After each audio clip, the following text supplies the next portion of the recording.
तो आज की क्लास में हम अगला टॉपिक पढ़ेंगे जो है रेखीय प्रसार गुणांक अल्फा एल और आयतन प्रसार गुणांक अल्फा बी में संबंध। इससे पहले हमने ये देखा था कि क्षेत्रीय प्रसार गुणांक देखो इसके अवशेष पढ़े हैं। क्षेत्रीय प्रसार गुणांक और रेखीय प्रसार गुणांक में क्या संबंध था? 2:1 का संबंध था। यहाँ लिखा हुआ है समीकरण से रेखीय प्रसार गुणांक अल्फा एल क्षेत्रीय प्रसार गुणांक अल्फा एल में संबंध बताता है। ये वीडियो आप पीछे जाके देख सकते हैं, इससे पहले वाली। तो आज हम देखेंगे कि रेखीय प्रसार गुणांक अल्फा एल और आयतन प्रसार गुणांक के अंदर क्या संबंध होता है। ठीक है, तो हेडिंग लगा लो और बाद में लिखो। पहले समझ लो, एक लाइन में बोलना हुआ है। देखो तुम्हारे पास में एक क्यूब है। क्यूब का मतलब घन है। ठीक है, इसको हमने अंग्रेजी में क्या बोला? क्यूब। और पिछले डेरिवेशन में हमने क्या लिया था? वर्ग। वर्ग का मतलब स्क्वायर। तो याद कैसे करोगे? अल्फा एल के साथ भी घटना घटित होगी। अल्फा एल का स्क्वायर लिया था तो इसका हमने क्या किया था? समीकरण का स्क्वायर किया था। ठीक है, और अब क्यू आर हम क्यूब ले रहे हैं तो इसके समीकरण का क्या करेंगे? क्यूब कर देंगे। क्यूब लिखा हुआ है, क्यूब करेंगे, स्क्वायर था तो स्क्वायर कर देंगे। अब देखो भाई लोगों, यहाँ लिख देता हूँ टेम्परेचर, यहाँ लिख देता हूँ लंबाई और यहाँ लिख देता हूँ वॉल्यूम। जब टेम्परेचर 0 डिग्री सेंटीग्रेड है तो लंबाई कितनी है? L0 और आयतन कितना है? V0। जब हमारे पास में टेम्परेचर कितना है? T डिग्री सेंटीग्रेड है, T डिग्री सेंटीग्रेड, तो लंबाई कितनी है? LT और वॉल्यूम कितना है? VT। अब देखो, घन एक इस प्रकार का स्ट्रक्चर होती है क्यूब की, उसका जो आयतन है वो भुजा की क्यूब के बराबर होता है, भुजा क्यूब। तो अगर तुम V0 निकालोगे तो उस समय जो भुजा थी उसका क्यूब कर दो तो ये क्या हो जाएगा? L0 cube. और जब तुम VT निकालोगे मतलब T टेम्परेचर के ऊपर वॉल्यूम निकालोगे तो उस समय जो विमान थी उसका क्या कर दो? तो LT का क्यूब। तो इतना काम कॉपी में कर लो, फिर हम इसका डेरिवेशन चालू करते हैं। जो पहले किया है वैसा का वैसा चलेगा, इसमें कुछ नया नहीं आएगा।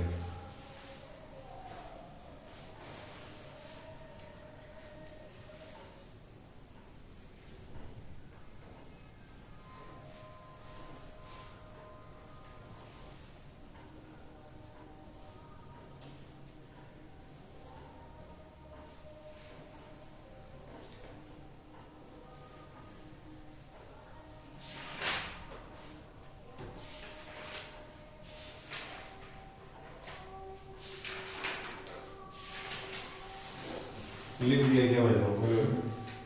तो इसमें लिखो माना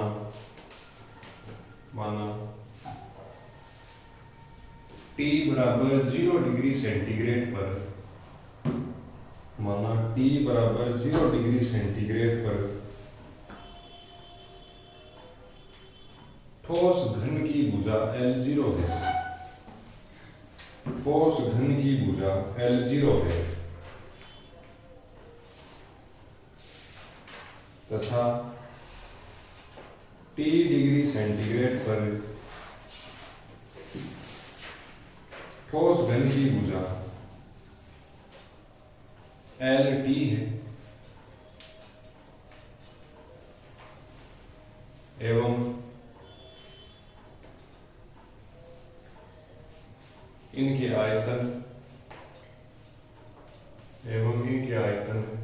V0 है, VT है। इनके आयतन V0 है, VT है। तब रेखीय प्रसार गुणांक की परिभाषा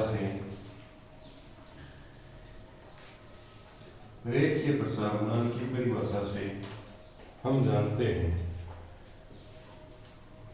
कि L2 बराबर L1 1 plus alpha l delta T। तो ये समीकरण बन जाएगी तुम्हारी LP बराबर L0 1 plus alpha l delta. समीकरण नंबर 1। फिर लिखेंगे आयतन प्रसार गुणांक की परिभाषा से।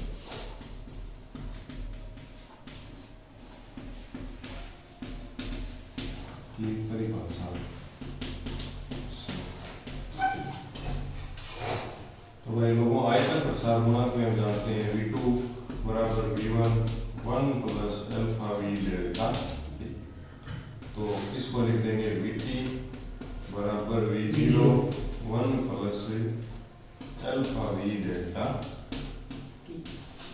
अब हमने क्या देखा था कि क्यूब है, क्यूब, तो इस वाले का क्या कर दो क्यूब, समीकरण 1 का क्यूब करने का,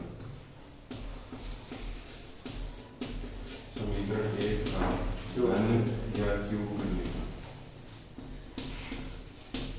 क्यूब करने। तो क्यूब करते हैं भाई लोगों, देखो एल टी का क्यूब एल नोट का cube 1 plus L alpha delta T का क्यूब। अब क्यूब का पहले सूत्र लिख देता हूँ कि चूंकि a प्लस बी का जो होल क्यूब है वो कितना होता है a cube b cube 3a square b 3ab square. तो हम इसका क्यूब ये खोलने के बाद, ठीक है, यहाँ कर रहा हूँ देखो, तो एल पी की क्यूब तो यहाँ पड़ी है एल जीरो क्यूब ए की क्यूब है a cube plus b cube alpha l cube alpha l cube delta t की cube a cube b cube plus 3a square b plus 3 एक का स्क्वायर 1 और बी के अंदर क्या लिखेंगे alpha l delta plus 3ab square. तो 3a का मान 1 है और b का square alpha l delta t इन दोनों का स्क्वायर। अब इसको हम क्या लिख सकते हैं, एल टी क्यूब है, इसको क्या लिख सकते हैं वी टी, और एल जीरो क्यूब को वी जीरो। तो यहाँ तो आ जाएगा वी टी और यहाँ क्या आ जाएगा वी जीरो। यहाँ बच गया 1 plus alpha l cube delta T cube plus 3 alpha l delta T plus 3 alpha L square और डेल्टा टी का स्क्वायर। अब भाई अल्फा एल बहुत कम है तो उसका स्क्वायर भी बहुत कम होगा और क्यूब तो बहुत ही कम होना है, ठीक है। तो यहाँ क्या लिखेंगे, चूंकि अल्फा एल क्या है अल्फा है, अल्फा है, तो अल्फा एल स्क्वायर व अल्फा क्यूब तो क्या हो जाएंगे, मतलब लगभग 0 हो जाएंगे, लगभग 0। तो उसके आगे ऊपर लिख देता हूँ इस फोटो को मिटा के। तो हमें क्या करना पड़ेगा, इसके आगे ऊपर लिख रहा हूँ आता है अल्फा एल स्क्वायर व अल्फा एल क्यूब को नगण्य नेगलेक्ट करना पड़ेगा, नगण्य मानकर छोड़ने। तो देखो भाई लोगों, ये समीकरण क्या बनेगी तुम्हारी, वी टी बराबर वी जीरो, अंदर बचेगा 1, ये छोड़ दिया, ये बच गया 3 अल्फा एल डेल्टा टी और ये छोड़ दिया। तो ये समीकरण आ गई तुम्हारी 3। अब समीकरण 2 को और समीकरण 3 को देखें तो देखो इसमें भी यहाँ पर क्या है वी टी और इसमें भी क्या है वी टी। जब इन दोनों के एलएचएस बराबर है तो आरएचएस क्या होना चाहिए, बराबर होना चाहिए। तो हम लिख देंगे समीकरण 2 व समीकरण 3 से। तो ये मान यहाँ लिखेंगे v0 1 plus alpha v delta T बराबर यहाँ आ जाएगा तुम्हारे पास v0 1 plus 3 alpha l delta T, ये दोनों कट गए। तो यहाँ बच गया 1 plus alpha v delta T बराबर 1 plus 3 alpha l delta T. अभी काट तो तुम्हारे लिखूंगा कहाँ, पहले तुम इतना लिख लो, ये इधर वाले दो नंबर तक लिखो, फिर इसको मिटा के यहाँ पूरा कर देंगे, यहाँ तक लिखो पहले मिटा दे। तो देखो फिर पूरा समझ गए, इसको यहाँ तक मिटा देते हैं 2 नंबर तक। अब देखो ये इधर लिख रहा हूँ, तो 1 plus alpha V delta T बराबर 1 प्लस 3 अल्फा एल डेल्टा, इसे एक से कट गया, तो यहाँ बचेगा अल्फा वी डेल्टा E बराबर 3 अल्फा एल डेल्टा ये इससे रख दिया था मिला क्या अल्फा एल बराबर 3 अल्फा एल तो अल्फा वी बटा अल्फा एल अगर देखते हैं तो वो हमारा आता है 3 या इसी को क्या कहते हैं कि अल्फा एल और अल्फा वी ये तो हो जाएगा एक ये आपका काम करना है सर सेम है अभी मैं स्क्वायर है क्यों करूँ हाँ बस इतना ही करेगा याद रखने का तरीका भी एकदम सरल सही है का लंबाई एक मीमी है क्षेत्रफल वी में तो 2 और आयतन वी में तो 3 छापो भाई लोगों फिर इन तीनों के अंदर एक संबंध लिखते हैं वो तो लिखना ही सीधा सिद्ध नहीं करना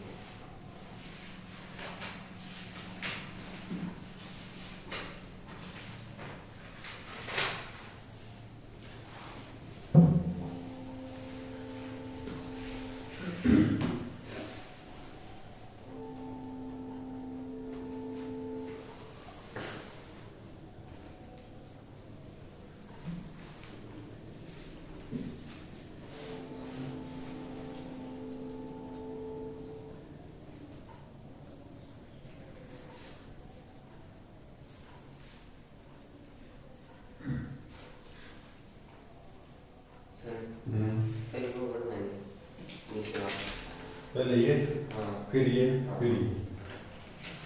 इसके बाद में ये लिखना फिर इसके बाद में ये फिर इसके बाद में ये और बाद में ये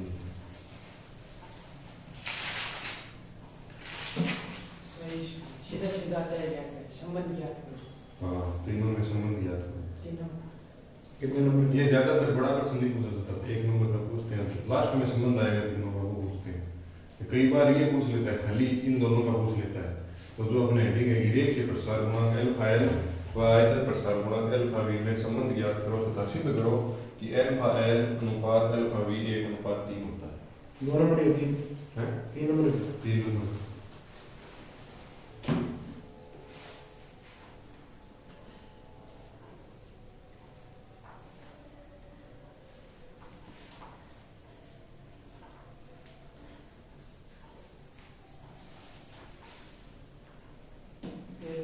पूरा करना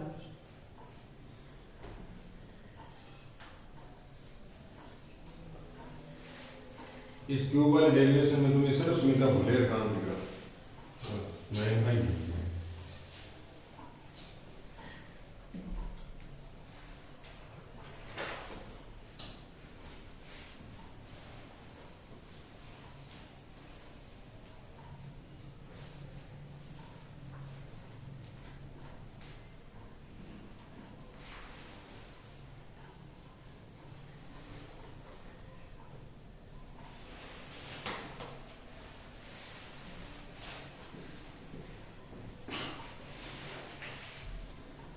लिखो भाई लोगों लिखो ये बता देता हूँ चीज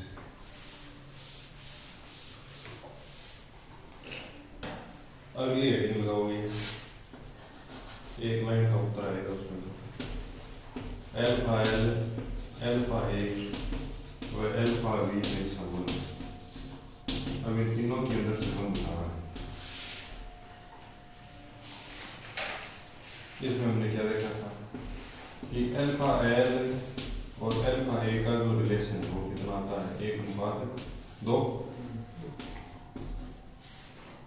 तथा अभी हमने क्या निकाला है अल्फा एल और अल्फा वी वो कितना है 1:3 ये दोनों के अंदर है अल्फा ए के साथ संबंध बना रहा है और अल्फा एल है वो अल्फा वी के साथ संबंध बना रहा है तो ये दोनों भी आपस में कैसे होंगे संबंधित ही होंगे तो आता है यहाँ पे देखना आता है alpha L alpha A alpha V 1:2:3 ये तो ये तुम्हारा इन प्रसारों के अंदर संबंध स्थापित हो जाता है। इसके बाद की अगली वीडियो में हम पढ़ेंगे ऊर्जा के संचरण की विधियाँ, कि ऊर्जा किस प्रकार से संचरित होती है, आगे बढ़ती है, वो बहुत इंपॉर्टेंट है। पेपर के अंदर आने की संभावना है। उसके अंदर तीसरी जो कंडीशन है विकिरण की, तो उसको भी आप जरूर देखें। बहुत बहुत धन्यवाद।